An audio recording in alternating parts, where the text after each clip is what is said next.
much differently. An ending was not like a wall, but more like a door, leading to the next phase or battle. What mattered to him was not gaining a victory, but where it left him, how it opened onto the next round. What good would it do to win the election of 1937 if he were thrown out of office 18 months later? That would be a devastating setback to his dream of the presidency. If, after the election, he had basked in his moment of triumph, he would have sown the seeds of failure in the next election. He had made too many enemies. If they didn't run against him in 1938, they would stir up trouble while he was away in Washington. So Johnson immediately worked to win these men over, whether with charm, with meaningful gestures, or with clever appeals to their self-interest. He kept his eye on the future and on the kind of success that would keep him moving forward. Johnson used the same approach in his efforts to win over voters. Instead of trying to persuade people to support him with speeches and fancy words, he was not a good orator anyway, he focused on the feeling he left people with. He knew that persuasion is ultimately a process of the emotions. Words can sound nice, but if a politician leaves people suspecting him of being insincere, of merely plugging for votes, they will close off to him and forget him. So Johnson worked to establish an emotional connection with voters, and he would close his conversations with them with a hearty handshake and with a look in his eye, a tremor in his voice that sealed the bond between them.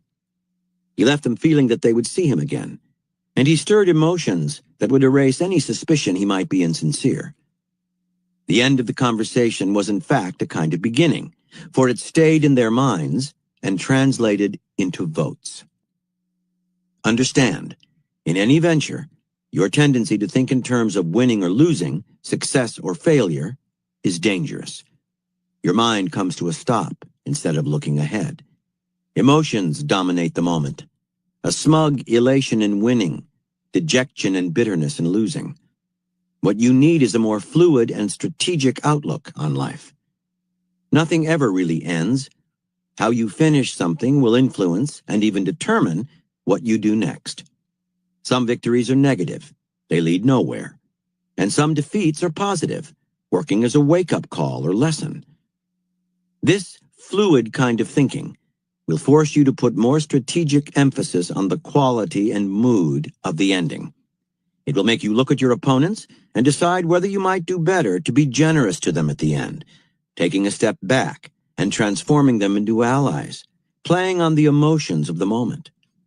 Keeping your eyes on the aftermath of any encounter, you will think more of the feeling you leave people with, a feeling that might translate into a desire to see more of you. By understanding that any victory or defeat is temporary, and that what matters is what you do with them, you will find it easier to keep yourself balanced during the thousands of battles that life entails. The only real ending is death. Everything else is a transition. From Hagakure, the Book of the Samurai, by Yamamoto Tsunetomo. As Yasuda Ukyo said about offering up the last wine cup, only the end of things is important. One's whole life should be like this. When guests are leaving, the mood of being reluctant to say farewell is essential. Keys to warfare. There are three kinds of people in the world. First, there are the dreamers and talkers, who begin their projects with a burst of enthusiasm, but this burst of energy quickly peters out as they encounter the real world and the hard work needed to bring any project to an end.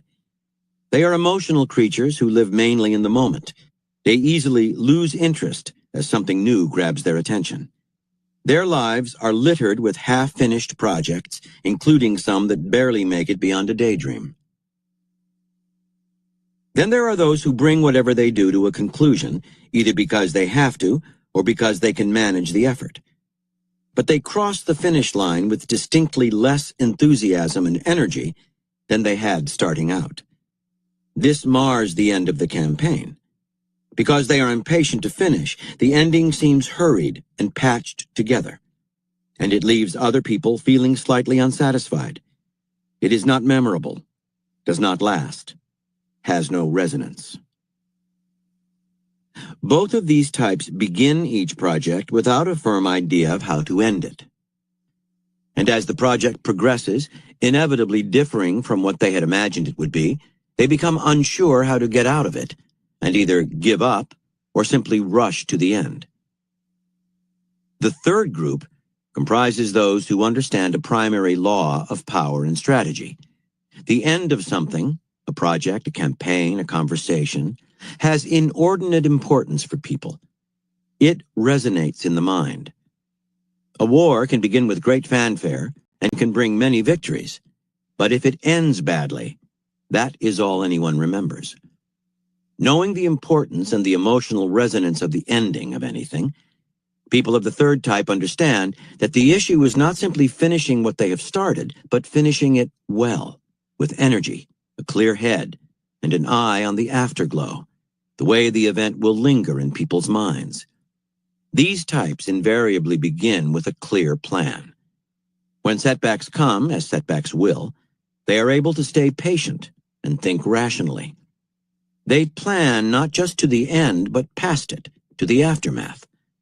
These are the ones who create things that last: a meaningful piece, a memorable work of art, a long and fruitful career. The reason it is hard to end things well is simple. Endings inspire overpowering emotions. At the end of a bitter conflict, we have a deep desire for peace, an impatience for the truce. If the conflict is bringing us victory, we often succumb to delusions of grandeur, or are swept by greed and grab for more than we need. If the conflict has been nasty, anger moves us to finish with a violent, punitive strike.